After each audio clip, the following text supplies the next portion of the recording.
श्री गणेशाय नमः। आज हम आपको इस वीडियो में हिंदी व्याकरण के अंतर्गत छंद के बारे में बताएंगे। तो छंद किसे कहते हैं, छंद का प्रयोग कहाँ किया जाता है, इसके बारे में हम आपको आज बताने वाले हैं। तो सबसे पहले हम छंद की परिभाषा देते हैं। जिस रचना में मात्राओं और अक्षरों की विशेष व्यवस्था तथा संगीतात्मक लय तथा गत की योजना रहती है, उसे छंद कहते हैं। छंदों का उपयोग काव्य शास्त्रों में किया जाता है, काव्य रचनाओं में किया जाता है। तो इसमें दो चीजें हैं, मात्राओं और अक्षरों की गणना होती है और काव्य में संगीतात्मक लय यानी उसमें म्यूजिक रिदम होना चाहिए और गति की योजना भी होनी चाहिए। ऐसे विशेष लक्षण जिस काव्य रचना में होते हैं उसे छंद कहते हैं। छंद के संगठक तत्व, इसमें कुल 8 तत्व होते हैं। कितने होते हैं? 8 तत्व होते हैं। नंबर 1 चरण, नंबर 2 वर्ण, नंबर 3 मात्रा और नंबर 4 क्रम, फिर 5वां यति, नंबर 6 गति, 7वां गण और 8वां तुक। ये कुल 8 तत्व हैं जिनका उपयोग छंद में किया जाता है। अब हम छंद के प्रकार की चर्चा करेंगे। तो छंद के प्रकार, छंद के कुल 4 प्रकार होते हैं। नंबर 1 वर्णिक छंद, नंबर 2 मात्रिक छंद, नंबर 3 उभय छंद और नंबर 4 मुक्तक छंद, जिसे हम स्वच्छंद भी कहते हैं। इसमें जब हम मात्राओं का निरूपण करते हैं तो इसमें 2 प्रकार की मात्राएं उपयोग में लाई जाती हैं। लघु, जिनको हम इस तरह चिन्ह के रूप में चिन्हित करते हैं, और दूसरा है गुरु, जिसको हम यश के रूप में उपयोग में लाते हैं। अब इसमें हम यह देखेंगे कि वर्णिक छंद क्या है। वर्णिक छंद किसे कहते हैं? तो जिन छंदों की रचना वर्णों की गणना के आधार पर की जाती है उसे वर्णिक छंद कहते हैं। इस वर्णिक छंद में सवैया और बसंत तिलका जैसे काव्य रचना आती है। तो इसमें वर्णों की गणना की जाती है। तो हिंदी में वर्णों की संख्या कुल है 36। कितना? 36। इसमें जब सवैया हो, कुंडलिया हो, बसंत तिलका हो, तो उसमें वर्णों की गणना की जाती है। तो इस प्रकार की रचना को वर्णिक छंद कहते हैं। दूसरे प्रकार का छंद है मात्रिक छंद। तो इसकी परिभाषा है कि जिन छंदों की रचना मात्राओं की गणना के आधार पर की जाती है उसे मात्रिक छंद कहते हैं। इसमें दोहा, सोरठा, चौपाई आदि प्रमुख मात्रिक छंद हैं। तो यहां पर हम आपको आज दोहा, सोरठा, चौपाई जैसे छंदों के बारे में बताएंगे। तो सबसे पहले हम शुरू करते हैं चौपाई से।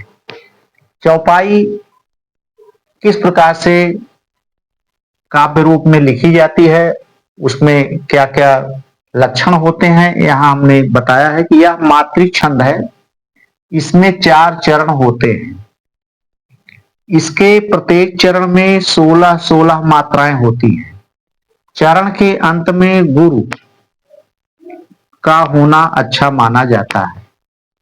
तो अब इसमें 2 प्रकार की मात्राएं होती हैं, लघु और गुरु। तो लघु मात्रा को हम इस तरह से चिन्हित करते हैं और गुरु मात्रा को इस तरह से लिखते हैं। तो अब लघु और गुरु मात्रा स्वर के आधार पर किए जाते हैं। तो लघु स्वर क्या है? जैसे आ, आ, ई, उ, ए, ऐ, ओ, अंग, आ, ये स्वर है। तो इनमें भी 2 तरह की मात्राएं होती हैं, लघु स्वर के रूप में और गुरु रूप में। तो अब लघु स्वर में आ, ई, उ या अनुस्वार जैसे शब्द आते हैं।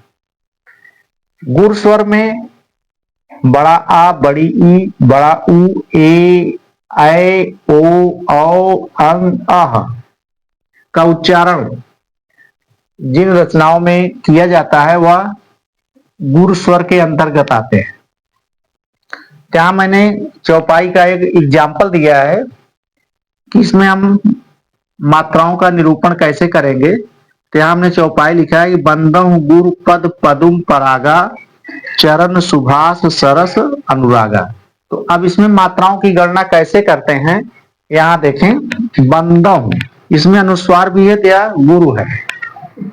अब ये छोटा दा है, बंदम, इसमें गुरु है, इसमें सिंगल सिंगल, इसमें भी गुरु, क्योंकि हम इस पर जोर दे करके नहीं बोल रहे हैं, तो ये लघु माना जाएगा। तो एक एक मात्रा इसमें है, पद में भी एक एक मात्रा है, पदुम में भी एक एक मात्रा है, परागा में पा में एक मात्रा है, रागा ये दीर्घ स्वर है, तो इसमें दो गुरु हो गए। अब इस चौपाई में दूसरा चरण है, चरण सुभाष सरस अनुरागा। इसमें देखो मात्राओं को कैसे हम चिन्हित करते हैं। तो चरण, इसमें लघु मात्रा है, सुभाष, इसमें भी सु में लघु मात्रा, भा में गुरु की मात्रा, सा में लघु की मात्रा, सरस, इसमें लघु मात्राएं हैं, अनुरागा, अनु में लघु मात्राएं हैं, रागा में गुरु मात्रा है। तो अब इसकी कुल गणना हो गई 16 मात्राएं। इस तरह से चौपाई में प्रत्येक चरण में 16-16 मात्राएं होती हैं। जब ये 16-16 मात्राएं इसमें निश्चित हो जाए तो हमें यह पूर्ण रूप से मान लेना चाहिए चौपाई का छंद है। अब इसके बाद आगे हम बताएंगे आपको दोहा का उदाहरण। मात्रिक छंद में दूसरा प्रकार है दोहा। इसमें भी 4 चरण होते हैं, लेकिन यह अर्धसम मात्रिक छंद है। इसके पहले और तीसरे चरण में 13-13 मात्राएं होती हैं तथा दूसरे और चौथे चरण में 11-11 मात्राएं होती हैं। इसमें कुल मात्राओं की संख्या 24 होती है। अब यहाँ दोहा का मैंने एक उदाहरण दिया है जो रहीम के दोहे से है। तो रहीमन निज मन की व्यथा मन ही राख्यो गोय, सुनी अठलई हैं लोग सब बांट न लई हैं कोय। तो रहीमन निज मन की व्यथा, यह पहला चरण है। मन ही राख्यो गोय, यह दूसरा चरण है। सुनी अठलई हैं लोग सब, यह तीसरा चरण है। बांट न लई हैं कोय, ये चौथा चरण है। तो पहले और तीसरे चरण में 13-13 मात्राएं होती हैं, दूसरे और चौथे चरण में 11-11 मात्राएं होती हैं। तो यहाँ हम मात्राओं की गणना करते हैं। रहीमन, इसमें लघु 4 मात्राएं हैं। निज, इसमें भी 2 अलग अलग लघु मात्राएं हैं। मन की, मन में भी लघु मात्राएं, की में भी लघु मात्रा। व्यथा, अब यहाँ पर व्या मतलब अर्ध आधा उब्बा है, तो व्या में गुरु की मात्रा हो गई, व्यथा में, था में फिर गुरु की मात्रा। तो कुल मिलाकर के इसकी संख्या कितनी हो गई? 13। तो पहले और तीसरे चरण में 13 मात्रा, इसमें भी 13 ही मात्राएं हैं। सुनी, लघु 2 अलग है। अठिलई है, इसमें भी अठ में लघु मात्रा है, लई में गुरु मात्रा है। लोग, इसमें गुरु है और इसमें लघु है। सब, इसमें लघु मात्रा है। अब इसमें भी 13 मात्राएं हैं। बांट न लई है कोय, अब इसमें देखें दूसरा और चौथा, इसमें 11-11 मात्राएं हैं। मन, 2 अलग अलग लघु मात्रा, ही गुरु मात्रा। राख्यो, इसमें भी 2 गुरु अलग अलग मात्राएं हैं। गोय, गोय में भी गुरु मात्रा है और लघु मात्रा, इसकी संख्या हो गई 11। ठीक इसी तरह से चौथे चरण में भी मात्राओं की गणना यहाँ करते हैं। बांट, 2 मात्राएं हैं तो गुरु हो गया। ता में लघु मात्रा, न लघु मात्रा, लइहे में 2 गुरु मात्राएं हैं। कोय में गुरु मात्रा और या में लघु मात्रा। इस तरह से इसकी गणना कुल मिलाकर के 11 मात्राओं की होती है। तो पहले और तीसरे चरण में 13-13 मात्राएं, दूसरे और चौथे चरण में 11-11 मात्राएं होती हैं। तो जितने भी दोहे होते हैं उसमें ये सब लक्षण मौजूद होते हैं। तो इस तरह से अब तीसरा प्रकार जो है सोरठा का है। अगर आपके समझ में दोहा के लक्षण अच्छी तरह से आ गए हैं तो सोठा को समझना बहुत आसान होता है। यह अर्ध सममात्रिक छंद है।